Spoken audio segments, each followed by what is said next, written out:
बिस्मिल्लाहिर्रहमानिर्रहीम अस्सलाम वालेकुम। यमन ने अमेरिका पर जो हमला किया है उसके बाद अमेरिका मुकम्मल तौर पर बौखला गया है।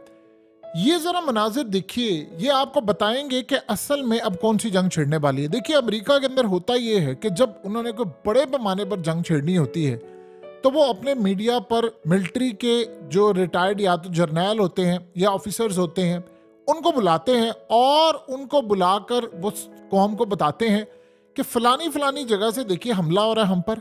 और अमेरिका जो कभी बहुत ग्रेट हुआ करता था, ताकतवर हुआ करता था, है तो वो अभी भी सुपर पावर, लेकिन अमेरिका की तबाही हो रही है। लिहाजा अमेरिका को अपना वजूद बरकरार रखने के लिए हर जगह पर हमला करना पड़ता है। जब ये मामला किसी जगह शुरू हो जाए, मीडिया पर इस तरह के लोग आकर एक्सप्लेन करें कि जी ये हमला यहाँ पे हम करेंगे, वहाँ से हमला होगा, हमने यहाँ से घेरना है, तो बस आप समझ लें कि एक बहुत बड़ी जंग जो है वो चलने वाली है। और ऐसी जंग छिड़ेगी और ये लंबी चलेगी। ये एग्जैक्टली इन्होंने शाम में, इराक में, अफगानिस्तान में, यूक्रेन में भी ऐसे ही था। यूक्रेन की जंग से पहले भी बुलाते थे और कहते थे ये ऐसे हो जाएगा, यहाँ से वैसे आएगा। अब इन्होंने एक्सपर्ट्स को बुलाया है और उन्होंने आकर बताना शुरू कर दिया कि अब अमेरिका बहुत बड़ी जंग करने जा रहा है और वो जंग इस दफा करने जा रहा है ईरान के साथ। देखिए, असल में अमेरिका वो गलती करने जा रहा है कि आप सोच लें कि शायद खित्ते का तो जो हाल होगा सो होगा, अमेरिका का जो हाल हो जाएगा वो आप समझ भी नहीं पाएंगे कि इतनी तबाही होगी। अमेरिका ने प्लान क्या किया है? इसराइल के मिनिस्टर ने ऐलान किया है कि इस वक्त ये जो जंग है ये कंट्रोल से बाहर है। हमास की बैक पर ईरान है, हिजबुल्लाह की बैक पर ईरान है और अब वक्त आ गया है कि हम सीधी जंग छेड़ लें ईरान के साथ। आज तक लोग कहते रहे ईरान की इसराइल से कभी लड़ाई नहीं हुई, ईरान की कभी जिंदगी में अमेरिका से डायरेक्टली लड़ाई नहीं हुई। देखिए, जिंदगी में एक बात याद रखिएगा, रूस ने कभी अमेरिका से डायरेक्ट लड़ाई नहीं की, रूस ने कभी इसराइल से डायरेक्ट लड़ाई नहीं की, चाइना ने अमेरिका से डायरेक्ट लड़ाई नहीं की। ये जो ताकतें होती हैं ये हमेशा प्रॉक्सी के जरिए करती है। अमेरिका क्या करता है, उसे हमला करना होता है वो दाइश के जरिए ईरान पर करवा देता है। पाकिस्तान के साथ भी उसकी यही सूरत हाल थी, अफगानिस्तान के साथ भी यही सूरत हाल थी। डायरेक्टली नहीं है करते, अनटिल के कोई छोटे लेवल का अफगानिस्तान में आकर कर लिया। अब इन्होंने प्लान क्या किया? अब तक तो ये सारी सूरत हाल हो रही थी। अमेरिका असल में निकल रहा है शाम से, और शाम से इसलिए निकल रहा है कि वहां पर हमले होने वाले। इन्होंने प्लान क्या किया है? इन्होंने प्लान ये किया है कि अमेरिका ईरान की न्यूक्लियर फैसिलिटीज जो है उसके ऊपर वो हमला करेगा, क्योंकि उनके पास रिपोर्ट्स ये आई हैं कि ईरान एटमी प्रोग्राम बनाने के मुकम्मल तौर पर करीब पहुंच गया है और अब वक्त आ गया है कि हम उस पर हमला कर दें। एक तो ये सूरत हाल होगी। अब पहले इनका प्लान समझ ले, फिर ईरान का समझ ले कि ईरान के साथ करेगा क्या। फिर उसके बाद जो मिलिट्री बेसिस हैं और इंफ्रास्ट्रक्चर है, अमेरिका ने प्लान ये किया कि ईरान की जो मिलिट्री बेसिस है जहां जहां पर है इनके कंट्रोल सेंटर्स हैं, इनकी एयर डिफेंस साइट्स हैं और दूसरा स्ट्रेटेजिक जितना भी इंफ्रास्ट्रक्चर है, अगर हमने इसको तबाह कर दिया, ईरान की मिलिट्री पावर जो है वो काफ़ी हद तक गिर जाएगी, तो हम आसानी के साथ ईरान पर गलबा पा लेंगे।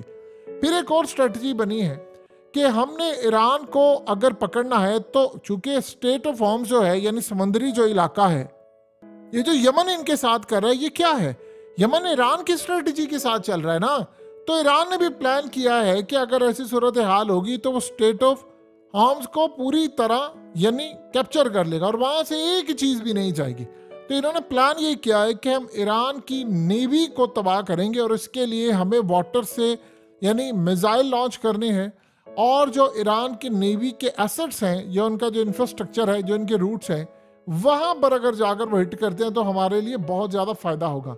और अगली सूरत हाल में उन्होंने प्लान किया है कि मिसाइल लॉन्च जो साइट्स होती हैं ईरान की, या जहां पर स्टोरेज फैसिलिटीज होती है, यानी जिस जगह से ईरान मिसाइल अपना लॉन्च करता है या जिस जगह पर ईरान ने अपने मिसाइल या तमाम चीज़ें रीजन में चाहे वो ईरान में हो, चाहे वो हिजबुल्लाह के पास हो या कहीं और हो, हमने यहाँ पर इनको पकड़ना है। और सबसे बढ़कर साथ उन्होंने कहा कि जो हौसियों को मिसाइल पहुंचा रहे हैं समंदर के रास्ते, इसको भी तबाह करना है। उसके अलावा वो कह रहे हैं कि तकरीबन ईरान ने यानी 34 अरब डॉलर के करीब कमाया है इस साल।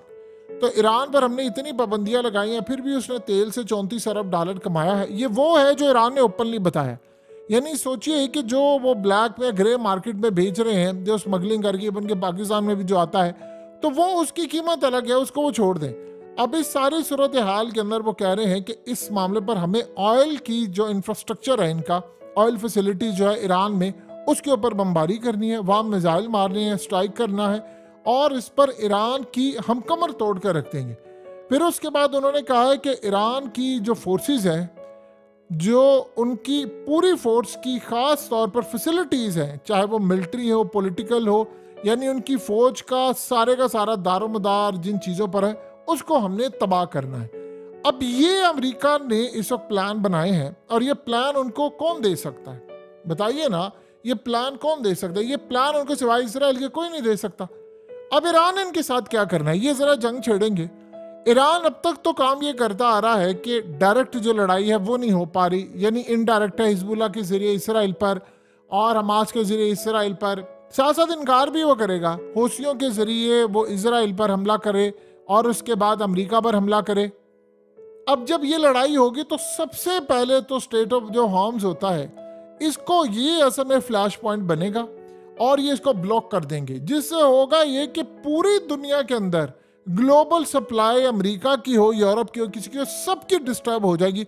और जो तेल या ऑयल आपको मिलता है, यानी लेट से जो मिल रहा है, अगर किसी जगह पर चाहे 100 रुपए का मिल रहा हो तो वो 300 का हो जाएगा। तो सोचिए इतना बुरा मामला हो जाएगा कि खतरा है कि पाकिस्तान में भी 1 लीटर की कीमत जो है वो 500, 600, 700 तक जा सकती है।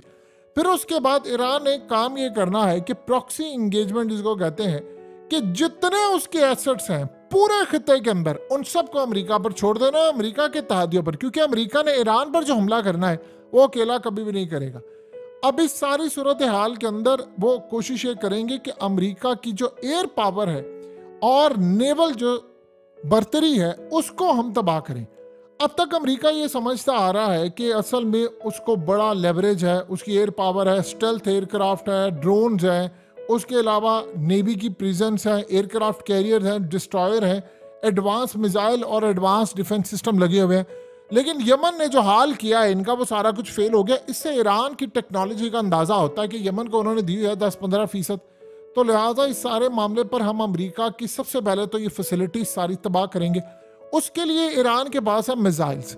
ईरान के पास ऐसे मिसाइल हैं जो अमेरिका के एयरक्राफ्ट कैरियर, डिस्ट्रॉयर्स को, उनके डिफेंस सिस्टम को और सबसे बढ़कर उनकी जो स्टेल्थ एयरक्राफ्ट और ये ड्रोन और ये सारी टेक्नोलॉजी उसको बीट कर सकता है। उसने सबसे पहले इसको उड़ाना है।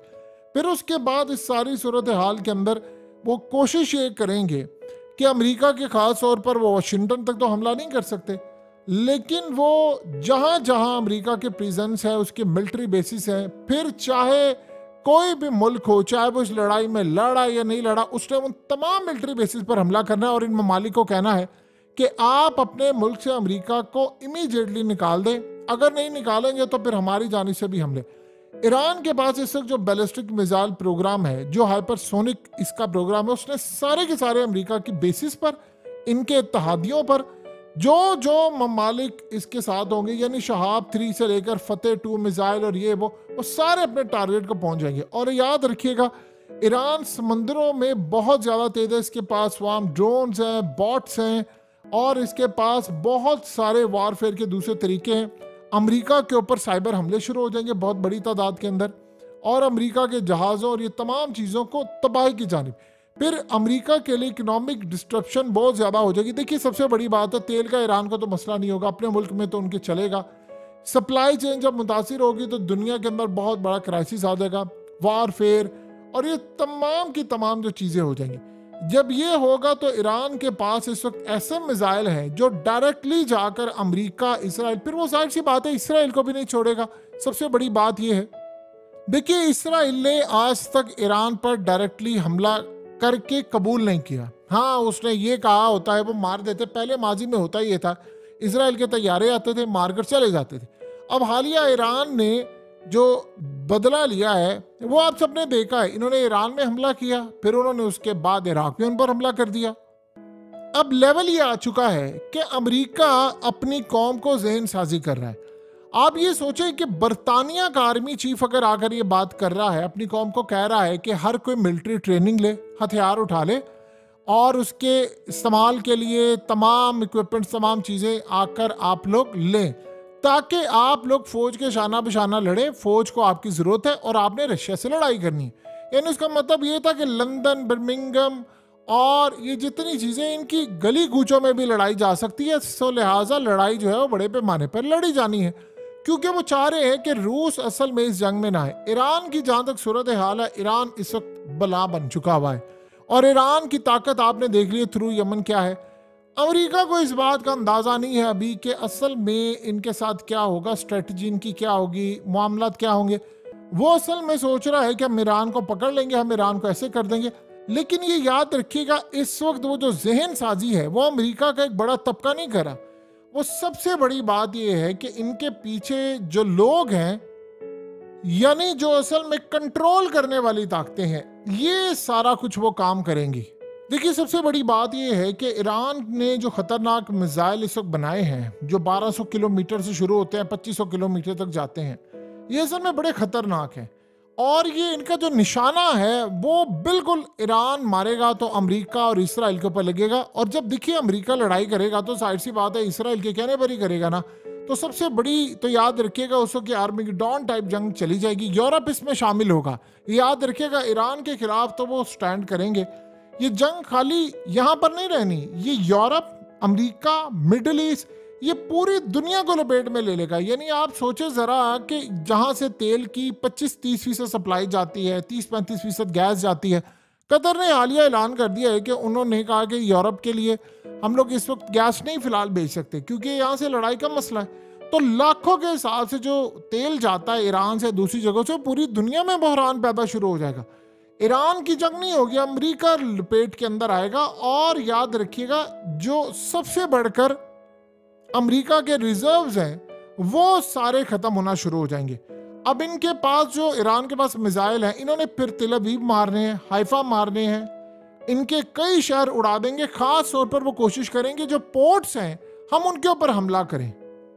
अमेरिका के बहुत बड़ी तादाद में जो 57,000 के करीब फौजी हैं उनके ऊपर ये हमले हो सकते हैं। और फिर हिजबुल्लाह एक्टिव हो जाएगी, फिर वो वहां से शुरू हो जाएंगे।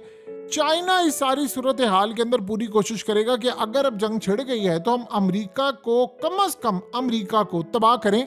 और अभी तक अमेरिका के पास कोई इतनी फैसिलिटीज़ नहीं है कि वो ये गलती करने जा रहे हैं कि जी ईरान के साथ हम लड़ाई करेंगे तो हमें कितना पता उनके बारे में। उनको अगर अंदाज़ा होता तो यमन वाली सूरत हाल का बिल्कुल भी इनको पता ना चलता कि यमन की मामला तो चीज़ें क्या। इनको पता होता कि यमन इतनी बड़ी ताकत बन गया तो ये कभी काम करते। देखिए, इस वक्त अमेरिका की जो पोजीशन है वो है बड़ी कमज़ोर। इसराइल ने नारा करते हुए भी अमेरिका को यमन से तो लड़ा दिया। अब वो हो ये रहा है कि यमन पर जब हमला हो रहा है, अमेरिका उसको काउंटर नहीं कर पा रहा। तो इसराइल क्या कह रहा है? इसराइल ये कह रहा है कि तुम इसलिए काउंटर नहीं कर पा रहे कि असल में इसके पीछे ईरान है। तो ईरान को जब तक तुम टारगेट नहीं करोगे तब तक ये काम नहीं हो सकता। देखिए, इसराइल का अभी तक आप मामला समझ लें कि इसराइल अभी तक हमास से नहीं जीत पाया, हिजबुल्लाह से नहीं जीत पाया, और वो याद रखिएगा यमन से अमेरिका नहीं जीत पाया। जब ये सारे लोग जीत नहीं पाए तो बताइए क्या अमेरिका इस खत्ते में अपना वजूद बरकरार रखेगा? इसराइल अपना वजूद बरकरार रखना उसको कितना मुश्किल हो जाएगा कि इसराइल के अंदर इस वक्त गुफ्तगू जारी है कि अगर हमने इस वक्त जंग बंदी कर दी और हमने कह दी हमने लड़ाई नहीं करनी और हम ख़त्म करते हैं ये सारा कुछ, तो वो कह रहे हैं कि उसके बाद हमास के पास इतनी ताकत आ गई है कि वो कल को अब ये फैसला करेंगे कि ठीक है अब लड़ाई तो शुरू हो चुकी है, हम अपनी फौजों को लेकर जाते हैं और ये फौजें जाएंगी इसराइल में लड़ने के लिए। इसराइल को ये डर पैदा हो गया है कि अगर ऐसी सूरत हाल उनकी फौजें आ गई तो हमारे तो लाखों के हिसाब से लोग पहले ही निकल जाएंगे मुल्क से। फिर हमारी फौज वैसी डरी हुई, उनके ऊपर खौफ इतना ज्यादा है, तो हम कैसे करेंगे कि अपने मुल्क के अंदर हम एटमी हमला तो नहीं कर सकते ना। तो उनके लिए लड़ने के लिए फौज एयर स्ट्राइक, अगर हम एयर स्ट्राइक करेंगे तो हमारी अपनी बिल्डिंग्स और सब तबाह होगा। वो कह रहे हैं फिर उसके बाद ये रुकेंगे नहीं, फिर वो दुनिया भर से मुसलमानों को कहेंगे कि आओ इसराइल के खिलाफ लड़ाई का वक्त आ गया तो करो। तो वो कह रहे हैं इस सारे मामले पर हमें यहाँ पर इनको रोकना है। अब उनके नजदीक के हमास को सप्लाई करने वाला है ईरान। अगर ईरान को हमने यहाँ पर कट ऑफ ना किया तो हमारे लिए मुश्किल है। अब सोचिए आपकी नाकामी हो रही है, जिस तरह अमेरिका की अफगानिस्तान में नाकामी हुई तो उसने पाकिस्तान पर इल्जाम लगाया। अब भाई पाकिस्तान ने तो तुम्हें अड्डे दिए हुए थे, तो सारी फैसिलिटीज थी तुम्हारी, तो तुमने लड़ना था ना। अब ये सूरत हाल है, अमेरिका यमन से हार रहे हैं, उधर ये हमास से हार रहे हैं, तो साथ ही इल्जाम किस पर लगा रहे हैं कि जी ईरान को पकड़ना हमने, ईरान की अगर हमने ताकत ना तोड़ी तो फिर तबाही हमारी होगी। तो अब अमेरिका से ये वो गलती करवाने जा रहे हैं जो समझ ले आज से पहले कभी हुई नहीं थी। लेकिन इस गलती के बाद जो हाल होगा, क्योंकि चाइना ने और रशिया ने तो अमेरिका का कचूमड़ इस खत्ते में बना ही देना है। अभी शाम से भाग रहा है, इराक से इन्होंने भागना है, और न जाने इन पर किस तरह के हमले होंगे। अभी तो टेक्नोलॉजी का इस्तेमाल होगा कि अमेरिका के मिसाइल ही चलना बंद हो जाएंगे, और वो चाइना और रशिया क्या रोल प्ले करेंगे वो आपको अंदाजा हो जाएगा।